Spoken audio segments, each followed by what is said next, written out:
Channel को subscribe करें और वीडियो सबसे पहले अपने मोबाइल पर पाने के लिए बेल आइकन को दबाएं।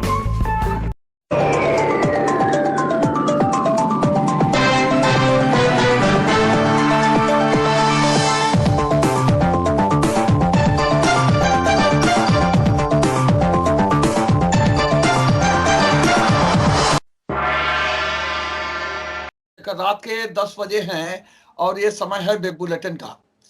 वेब बुलेटिन में हम प्रतिदिन ताजा राजनीतिक घटनाक्रम पर चर्चा करते हैं, नए मुद्दों पर डिबेट करते हैं, हम विभिन्न नेताओं के बयानों पर चर्चा करते हैं।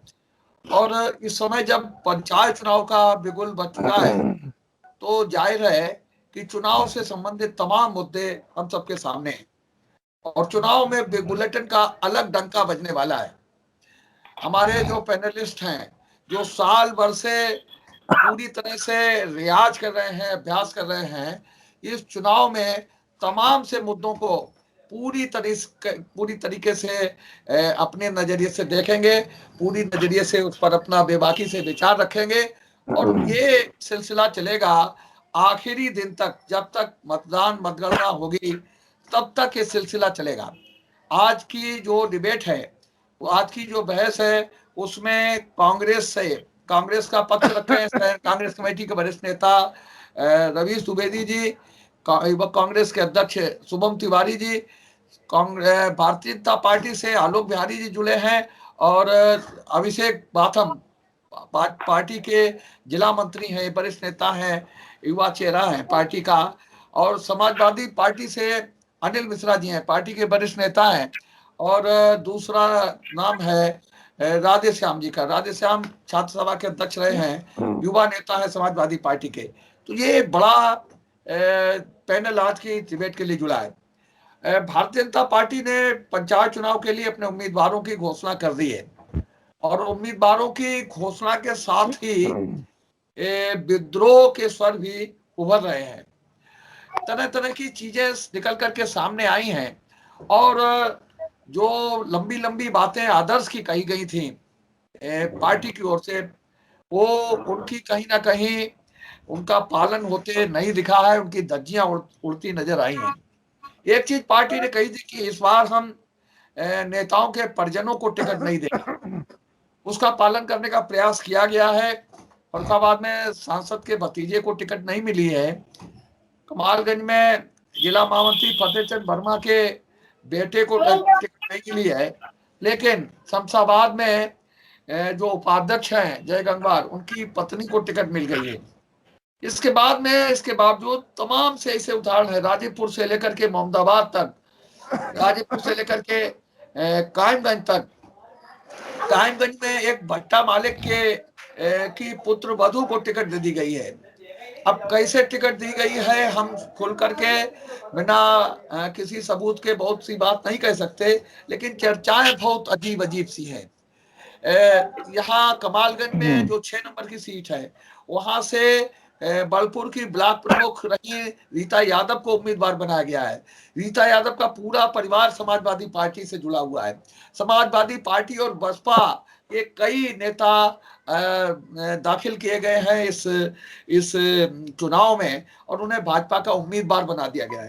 कायमगंज में एक नेता है जो बसपा के, जो भाजपा में शामिल होने के लिए पूरा जुगत करते रहे, लेकिन स्थानीय नेताओं के विरोध के कारण वो उसमें सफल नहीं हुए, लेकिन अब उन्हें टिकट मिल गई है। एक सबसे बड़ी चीज ये है कि अभी पिछले साल जिन आधारों पर, जिन सबूतों पर लेकर के कायमगंज में कल्लू यादव के खिलाफ कार्रवाई की गई थी, उनके गोदाम सील किए गए थे, वही सब फरुखाबाद में भी चल रहा है। यहाँ भी एक राशन माफिया है जो उस परिवार से जुड़ते हैं जिन्हें टिकट देने की बात का जिक्र हमने किया है। तो ये सब तमाम सी चीजें हैं, कुछ ना हो, कोई सबूत ना हो, लेकिन चौराहे तिराहे पर चर्चाएं हो रही हैं कि खूब पैसा चला इस चुनाव में।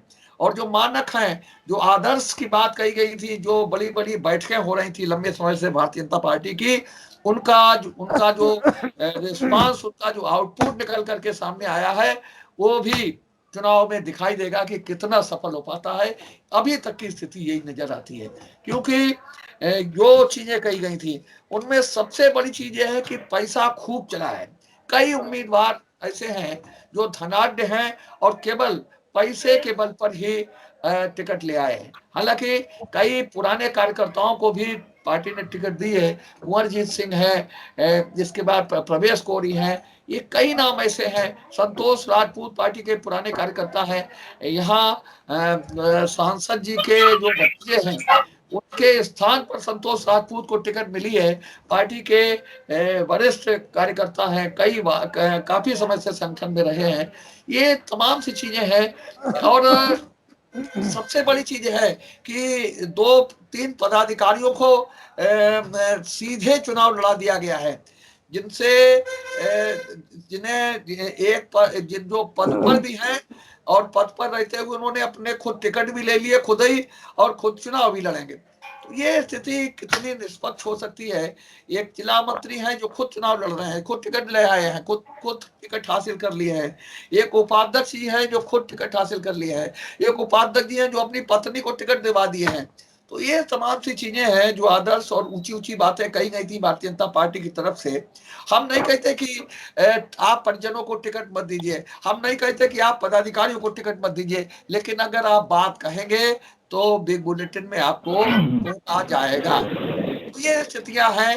पैसा खूब चला है, इसकी चर्चा हम नहीं कह रहे, हमारे पास कोई सबूत भी नहीं, लेकिन चौराहों तिराहों पर जो हमने सुना है वो यही है कि पैसे के बल पर कई लोगों को टिकट दिए गए हैं। इनमें ज्योति गुप्ता का नाम लिया जा रहा है जो एक भट्टा मालिक की पुत्र वधू है।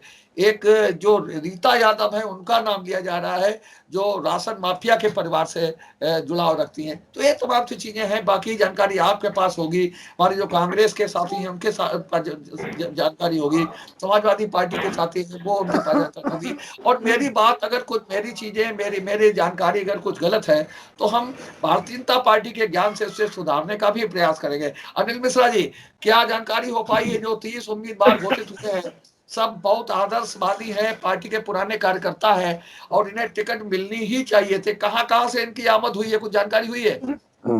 शेखर जी, वैसे तो ये भारतीय जनता पार्टी का आंतरिक मामला है। जिसको चाहे टिकट दे, जिसकी चाहे टिकट, जिसको चाहे आगे बढ़ा दे, जिसको चाहे पीछे ढकेल दे। लेकिन जब कोई दल सत्ता में हो और ऐसा दल सत्ता में हो कि जिसकी नीति जो है वो सीधी सीधी दहशत और दमनकारी मनोवृत्ति की हो, तो जरूर निगाह रखी जाए। और वहां तो छोटा परिवार है, बड़ा सुखी परिवार है। हम दो, भारतीय जनता पार्टी और आरएसएस, हम दो, हमारे दो अमित शाह और नरेंद्र मोदी जी। तो इसलिए निगाह भी रखनी है और उसके साथ उसके ऊपर प्रक्रिया भी व्यक्त करनी है।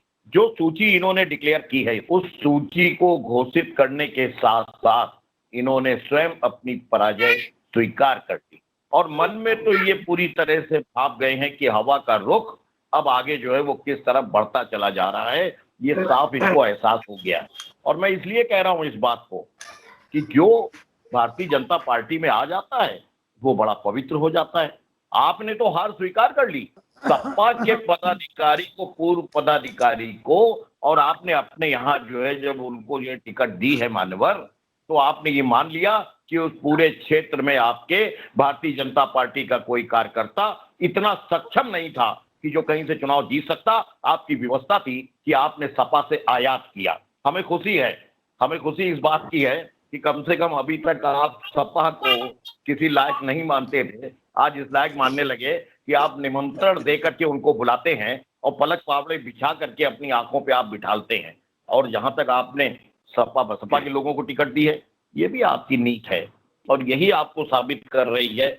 आपने खुद ही जो है वो अपने दुराग्रह किया है। कहीं पे आपने जो है वो भारतीय जनता पार्टी के महामंत्री जो है उनके बेटे की टिकट जो है वो काट दी है, कहीं पे आपने उपाध्यक्ष जो है उनकी पत्नी को टिकट दे दिया है, कहीं आपने सांसद के भतीजे की टिकट काटी। और किसके मुकाबले काटी? सांसद के भतीजे की टिकट संतोष राजपूत के मुकाबले काटी जो सजाती है।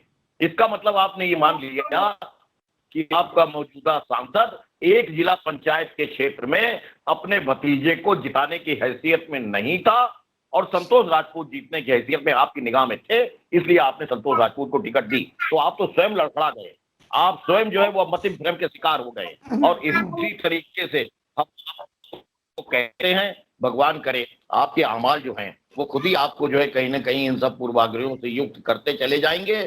लेकिन फिर मैं एक बात कहूंगा कि पब्लिक है, ये सब जानती है। आपने कितने ब्राह्मणों को टिकट देने की बात की है? आप कहते हो कि जातिवाद से हमें मतलब नहीं, आप कहते हो नरेंद्र मोदी के चेहरे पर जो है वो अपने वोट पीटा है, आप कहते हो कि कहीं पे जो है जात की बात नहीं होती, हमने जातिवाद खत्म कर दिया पूरे हिंदुस्तान में।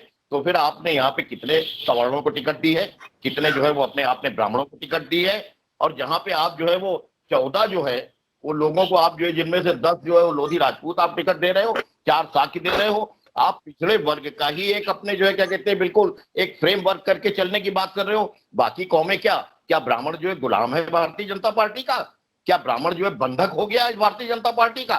क्या ब्राह्मण की मजबूरी हो गई है कि आप हमको जो है वो अपने एक तरफ आप नारा देते हो कि जिसकी जितनी भागीदारी उसकी उतनी अपने भागीदारी, जिसकी जितनी अपने वो। लेकिन मान्यवर आपने किसको किसको बेवकूफ समझ लिया है? हम आपसे एक बात और कहेंगे कि हमें ये देखना है रहेगी लहजे में धार कब तक। ये आने वाला चुनाव जिला पंचायत का चुनाव और विधानसभा का चुनाव भी साबित करेगा, एमपी का चुनाव भी साबित करेगा। हमें ये देखना है रहेगी लहजे में धार कब तक, तुम्हारे लफ्जों की कैंचियों से परिंदे होंगे शिकार कब तक। और ये वक्त हमेशा हर किसी का न हुआ न होगा, बनेंगे सब बेवकूफ कब तक और रहोगे तुम होशियार कब तक। अब पर्दाफाश राधे साहब ये सही मिश्रा जी एक निकाल के लाए हैं। बड़े लंबे समय से बात चल भी रही है कि भारतीय जनता पार्टी में ब्राह्मणों की उपेक्षा हो रही है। केवल एक उम्मीदवार बनाया है 30 लोगों में। अमरदीप दीक्षित पार्टी के जिला मंत्री भी हैं और उन्हें कायमगंज से टिकट दी गई है। तो ये बात भी एक बार फिर साबित हुई है, सामने आई है कि ब्राह्मणों की उपेक्षा भारतीय जनता पार्टी कर रही है, ब्राह्मणों की उपेक्षा हो रही है। और जो सूची है उससे यही लग रहा है। बाकी आप जाने, आपके विचार जाने, आप लोग राजनीतिक लोग हैं, आप अपने विचार जाने, किस तरह से बात रखना चाहेंगे ये आप जाने। राधे श्याम जी। देखिए, जो मामला जो आपने एक नया चीज हमको दिया है उसके संबंध में हम सिर्फ 2 बातें कहना चाहेंगे कि ब्राह्मणों की जो उपेक्षा हो रही है, हमारे जो माननीय मुख्यमंत्री जी हैं उनकी जो परवरिश हुई है वो गोरखनाथ के मंदिर में हुई है। और उस मंदिर की जो लोग राजनीतिक लोग हैं वो गोरखपुर का अगर इतिहास पढ़ेंगे तो हाता और मठ, हरिशंकर तिवारी और संत अवैधनाथ, इन दोनों की तो पुरानी दुश्मनी है। तो मुख्यमंत्री जी की तो प्रदेश के मुखिया की तो परवरिश जो हुई है वो ब्राह्मण विरोध से ही हुई है। उस यज्ञ से जो ज्वाला प्रस्फुटित हुई और उस ज्वाला से जो पेट बना उनके मस्तिष्क पे, वो ब्राह्मण विरोध का तेल है। तो निश्चित तौर पर ये तो, अच्छा बताओ इससे बड़ा सबूत और क्या हो सकता है कि मतलब एक ब्राह्मण विधायक वो किस तरह से सीख रहा था। तो करुण मिश्रा से वो बंद कर दिए गए थे। कल एक ब्राह्मण विधायक कह रहा हमें कप्तान मरवा देगा, हमारी हत्या करवा देगा। यही फर्रुखाबाद के ही त्रिपाठी जी को लेटर मिल रहा है कि बाहर से शूटर बुलाए गए हैं। तो ब्राह्मणों की तो इतनी मतलब क्या बताया जाए। विवेक तिवारी को देखो निर्दोष होते हुए मरवा दिया। तो ये तो खुद सोचना। लेकिन हम ये मानते हैं ब्राह्मण सदैव पथ प्रदर्शक रहा है और सत्ता ने जब जब करवट बदली है, ब्राह्मण ने जब जब करवट बदली है, अब सत्ता परिवर्तन हुआ है और निश्चित तौर पर इस बार भी होगा। दूसरी चीज, जिला पंचायत सदस्यों की जो लिस्ट की बात, इनका जो बड़ा चौड़ा था कि 30 सीटों पर 350 उम्मीदवार, अब कोई तो मामला बिगड़ गया है। अब बाहर के लोगों को टिकट दिया और तो 350 उम्मीदवार थे, अब वो क्या करेंगे। हम पूरी ताकत के साथ और पूरी जिम्मेदारी के साथ ये कह रहे हैं कि भारतीय जनता पार्टी से टिकट मांगने वाले कई दर्जन उम्मीदवार समाजवादी पार्टी के संपर्क में हैं और उनका ये कहना है कि हमको नहीं दिया और जिसको दिया उसे हम जीतने नहीं सकते। आप लोग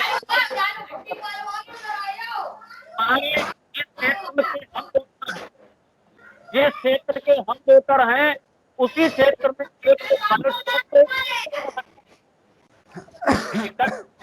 नहीं दिया, लेकिन समय 5 है और 5 लोग जी की फोटो लगाए हैं।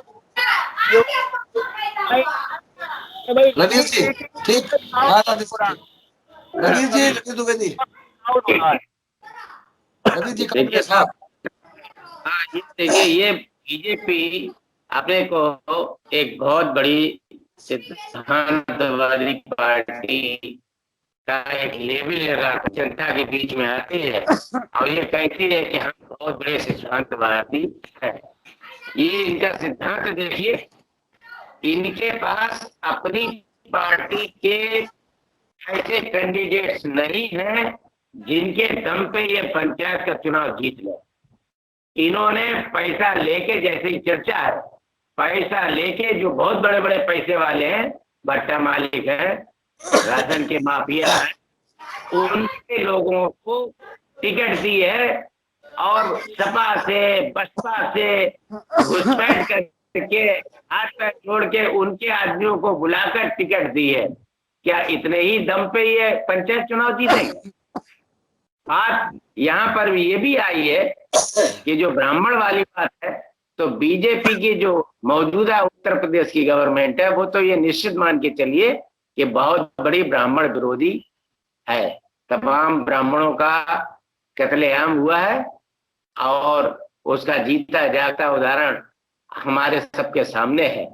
फरकाबाद में आपको कोई ऐसा ब्राह्मण नजर नहीं आया जिसको आप पंचायत के टिकट देकर उसको चुनाव लड़ा।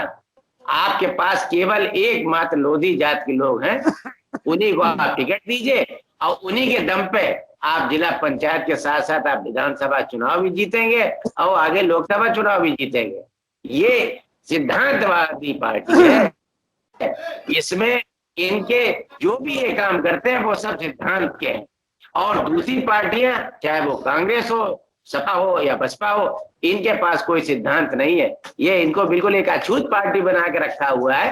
केवल ठेकेदार एक है और वो है भारतीय जनता पार्टी। इस तरीके से जो टिकट का वितरण हुआ है, इसमें खुद इनकी पार्टी के अंदर इतना जबरदस्त आक्रोश है, ये इनके सबके चुनाव में 2 मई को सब सामने आ जाएगा। सब दिखाई पड़ जाएगा कि कितना पैसा लेके और किन लोगों को टिकट देके ये चुनाव जीतने का इन्होंने एक अपना उद्देश्य बनाया था। वो उद्देश्य इनका कभी पूरा नहीं होगा। ये दिखाई देगा अभी आने वाले चुनाव में, पंचायत के चुनाव में आप देखिएगा। इसके आगे बहुत बड़ा चुनाव आ रहा है, विधानसभा। उस विधानसभा में इनको पूरा आईना दिखाई पड़ेगा इसी पंचायत के चुनाव में।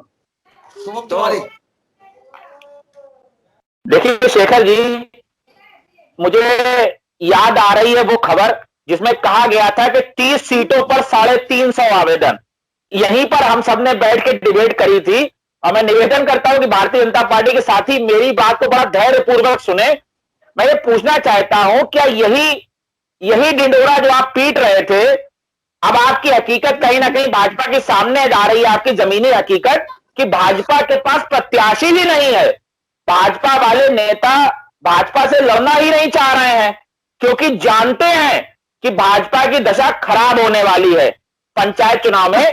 इसलिए भाजपा के प्रत्याशी भाजपा को उधार लेने पड़ रहे हैं अन्य दलों से। और देखिए साहब, यहाँ कितनी देखने वाली बात यहाँ है, जो वो ये है, भाजपा कहती है कि नेताओं के परिजनों की टिकट काट दी, क्योंकि जो नेता है तो उस हिसाब से एक बात तो भाजपा ने आगामी जो चुनाव होने हैं उसमें एक बात तो यहाँ साफ कर दी है कि माननीय सांसद महोदय जी का जनाधार अब खत्म हो चुका है। उसका इंडिकेशन यहीं से देखने को मिल रहा है कि मुकेश राजपूत जी के परिजनों की टिकट काट दी गई। लेकिन फिर इसी के साथ एक बात और यहां जुड़ती है कि अगर आपने सांसद जी के भतीजे की टिकट काट दी तो भाई साहब महामंत्री के बेटे की टिकट की बात आप उनकी भी काट दी, लेकिन उपाध्यक्ष के परिवार को उनकी पत्नी को टिकट क्यों दे दी?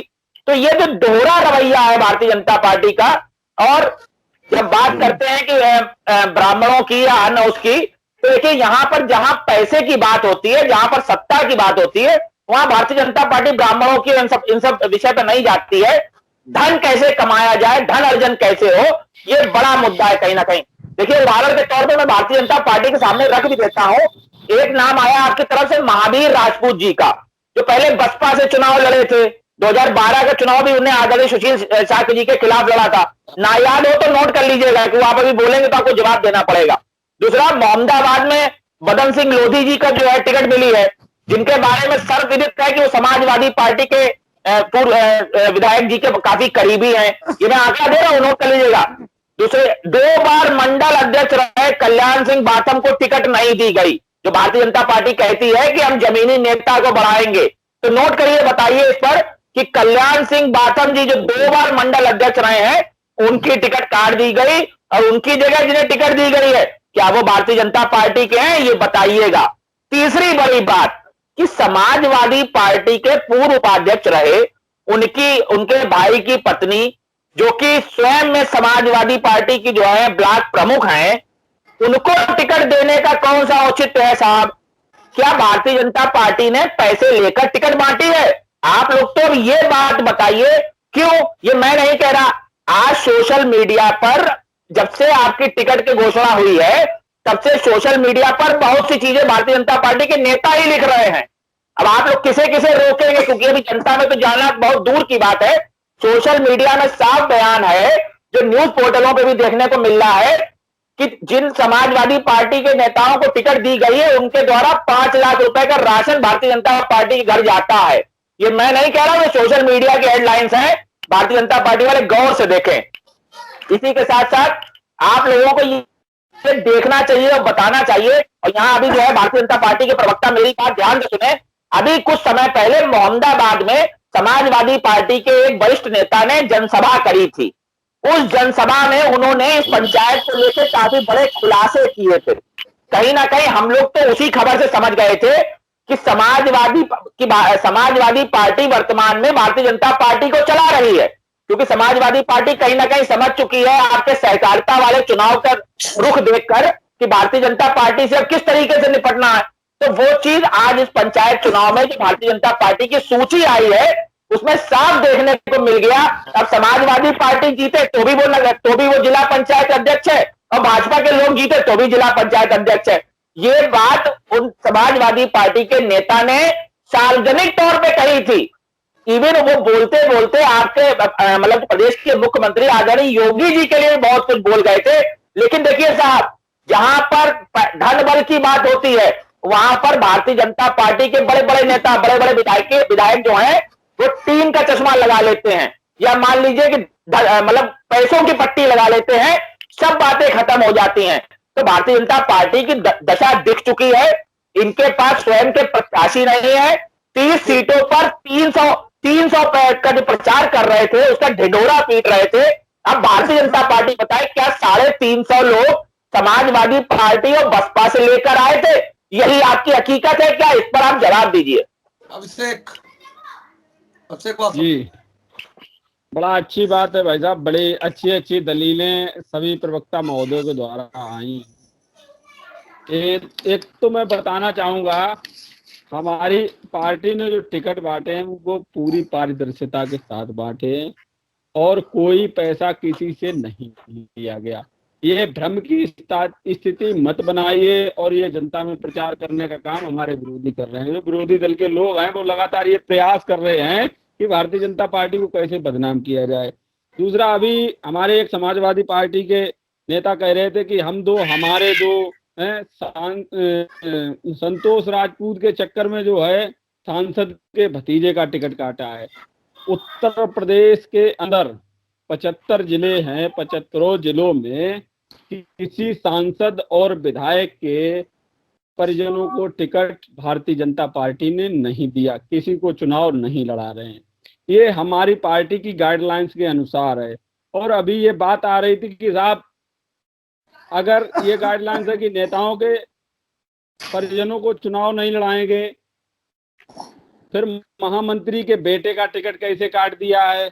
महोदय, मैं बताना चाहूंगा कि ऊपर से स्पष्ट गाइडलाइंस थी कि हमारे सांसद और विधायक, जिला अध्यक्ष और जिले के महामंत्री, इनके परिजन व ये खुद चुनाव नहीं लड़ सकते। अगर किसी को चुनाव लड़ना है तो वो पहले इस्तीफा दे। उसका उदाहरण मैं आपको देना चाहूंगा। एक ललितपुर के हमारे जिला अध्यक्ष जी ने चुनाव लड़ने के लिए आवेदन किया और उनको टिकट भी मिला। उनको जो है उन्होंने अपना इस्तीफा दिया और पार्टी ने उनका इस्तीफा स्वीकार किया। ऐसी एक स्थिति रही अम्बेडकर नगर।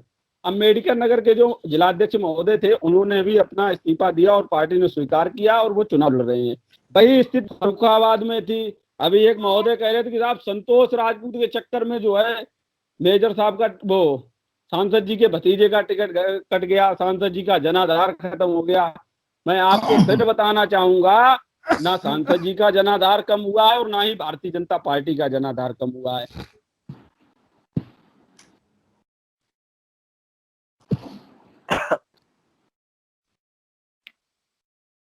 आवाज चली गई। आई क्या? नहीं, भाजपा की आवाज चली गई। भाजपा की आवाज गई? हाँ, भाजपा की आवाज गई। भाई साहब, जो बोओगे वही काटोगे। बोए पेड़ बबूल को तो आम कहाँ से होए? तो खत्म हो गया बाबू साहब। कभी ना कभी जानिए, जनता के हाथ में ताकत है तब जानिए। हाँ, सुनिए। हाँ। दूसरा विषय आया था कि भारतीय जनता पार्टी ब्राह्मणों की विरोधी है। ये काहे को भ्रम फैलाए कर रहे हो? अभी तक सत्ता में जो समाजवादी पार्टी रही उसने क्या ब्राह्मणों को दे दिया? आयत करने के अलावा अगर कोई काम किया हो तो बता दीजिएगा, अभी सुनते रहिएगा। दूसरे लोग कह रहे थे कि साहब भाजपा की जो है जमीन खिसकती चली जा रही है। आप अपनी चिंता करिए, आपके पास प्रत्याशी नहीं है, आप पैसा देकर प्रत्याशी लड़ाने की बात करते हैं। आपके प्रदेश फिर चली गई आवाज। वो आवाज हम लोग को कह रही है कि हम लोग जवाब दे दें पहले ही। इतना झूठ झेल रही है नेटवर्क को। भैया जियो वाला है या बीएसएनएल वाला है, ये और बता दो। जियो ही होगा। जियो ही होगा तो झूठ भी जल जाएगा, कोई दिक्कत नहीं। बड़े बड़े झूठ जल रहे हैं। अब से जल्दी करो। आवाज नहीं आ रही। जी, इससे जल्दी नहीं हो सकता। 2 मई को चुनाव परिणाम आएंगे, आप सब लोग यहीं पर रहेंगे, हम सब लोगों को मिठाई खिलाएंगे। अरे साहब आप तो अच्छा बताइए। मैं एक बात कहूँ आपसे। अरे आलोक जी सुनो भाई। मैं एक बात पहले आलोक जी को सुनो भाई। अनिल जी। अच्छा आलोक जी हाँ। हाँ शेखर भाई, अभी हमारे पैनलिस्ट कह रहे थे कि ब्राह्मणों का बड़ा अहित हुआ है।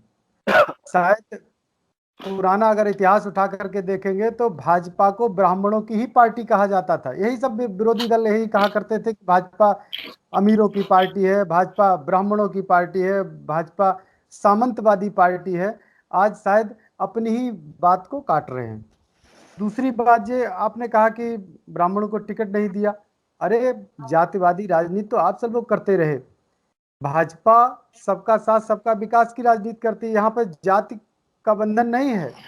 जो व्यक्ति कॉम्पिटेंट है, जो जीत सकता है, जिसका समर्पण है, उसको टिकट दिया गया।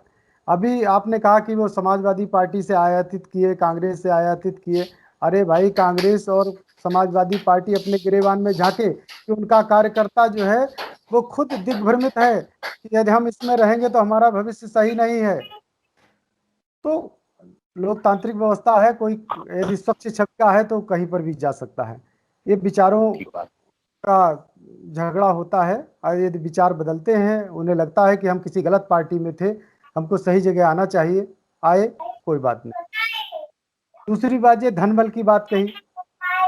कहीं पर भी कोई भी चर्चाओं से, ये बात सही है कि चर्चाएं होती है, लेकिन कहीं पर भी कोई साक्ष्य अगर आप प्रस्तुत करेंगे तो पार्टी अवश्य उस पर कार्रवाई करेगी कि कहीं पर धन लिया गया, क्योंकि बिल्कुल निराधार है।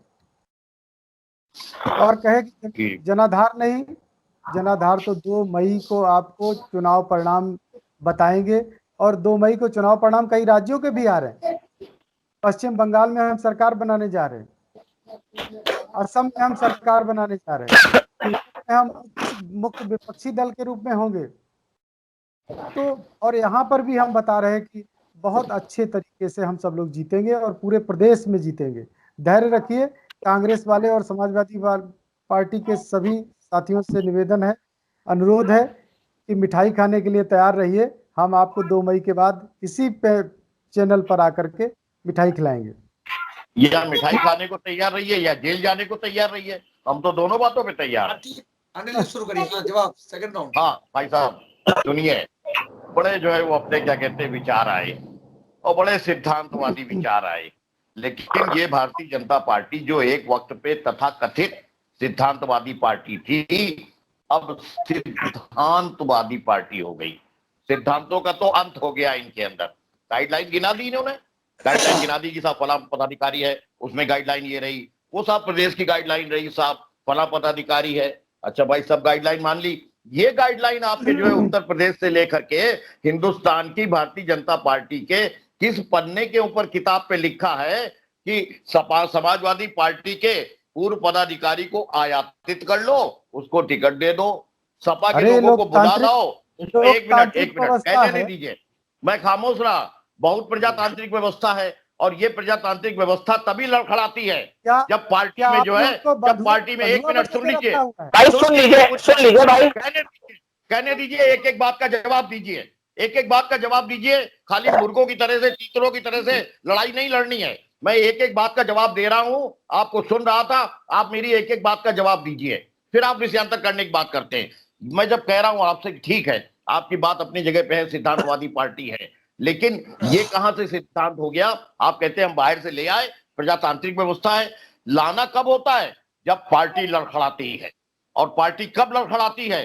जब पार्टी के जो है जमीनी कार्यकर्ता की या दूसरी लाइन की लीडरशिप में तैयार नहीं होता, तैयारी नहीं होने दी जाती। आप ब्राह्मणों की बात कर रहे थे, 9 साल तक भारतीय जनता पार्टी के किसी एक पोस्टर में आपने अटल बिहारी वाजपेयी जी का, स्वर्गीय अटल बिहारी वाजपेयी जी का एक जो है छोटा सा तस्वीर भी देखी? और हम 5 किलोमीटर पैदल चल करके, हमसे बड़ा जो है वो अंधभक्त चिल्लाते हैं, हमसे बड़ा जो है ब्राह्मणों का कोई जो है अपने हमदर्द नहीं है। अरे भाई, ये कब तक जो है लोगों को बेवकूफ बनाने की बात करेंगे? और आ जाइए, आप कह रहे हैं कि धन नहीं चला। अच्छा साहब, ठीक बात है, धन नहीं चला, लेकिन आपने सिद्धांत कहाँ चलाया? ना तो आप सिद्धांत चला रहे हो, ना आप धन चला रहे हैं। और पार्टी की गाइडलाइन जितनी भी नहीं, आपने क्या करा? मैं एक बात आखिर में आपसे पूछ रहा हूं कि ये भारतीय जनता पार्टी जो है, वो आप जिसको कह रहे हो कि हमने ये टिकट दी है, आपने बहुत अच्छा किया है, भगवान आपको सद्बुद्धि दे। ऐसे ही इन्हीं विचारों से आप आने वाले वक्त में भी जो है टिकट देते रहिएगा। आप विधानसभा का भी टिकट दीजिएगा, लेकिन आपके अंदर किसी एक व्यक्ति में साहस है? हाँ, बोलो जो आज की तारीख के ऊपर अगर कहीं टिकट काटी गई है और जाती हुई है, किसी एक में साहस है कि वो आवाज उठा सके? बिल्कुल आप की एक गुलामी की पार्टी बनाने की बात कर रहे हैं। अब मैं अपनी बात रखना चाहूंगा। भारतीय जनता पार्टी के प्रवक्ता की, मैंने दोनों प्रवक्ताओं की, आदरणीयों की बड़े अच्छी से बात सुनी है, तो मैं पहले आदरणीय अभिषेक पाठक जी से बोलना चाहूंगा कि बड़ी बड़ी बातें मत कीजिए। हम आरोप कहीं पर नहीं लगा रहे आपके ऊपर कि आपके यहाँ टिकटें बेची गई हैं, लेकिन अब समझिए इस बात को कि हम क्यों कह रहे हैं। क्योंकि वर्तमान सोशल मीडिया तो आप भी चलाते होंगे, क्योंकि डिजिटल युग है, मोदी जी बड़ा प्रचार होता है आपका। आपकी पार्टी के जिम्मेदार नेता ये वक्तव्य दे रहे हैं, लिख रहे हैं कि भारतीय जनता पार्टी में, यानी कि आप हमारी पार्टी में बसपा की तरीके से टिकटें बेची गई। विपक्ष नहीं कह रहा है, कांग्रेस नहीं कह रही है, आपके नेता ही कह रहे हैं। और भाई साहब, कई जिलों की बात की आपने, अरे अपना जिला तो आपसे संभल नहीं रहा है। 30 सीटों के लिए 350 नाम घोषित करते हैं और उसमें से 28 नाम जो होते हैं वो सपा और बसपा के होते हैं। हर जिले में किस तरीके से धन उगाही करी जाए, इस पर भारतीय जनता पार्टी ने मंथन ज्यादा किया है, अन्य किसी बात पर नहीं किया है। अब मैं जवाब देना चाहूंगा भारतीय जनता पार्टी के आदरणीय शुक्ला जी की, तो मैं बड़ा विनम्रता पूर्वक उनसे कह रहा हूं कि शुक्ला जी, आपने इतिहास भी गलत पढ़ा है। अगर आपने इतिहास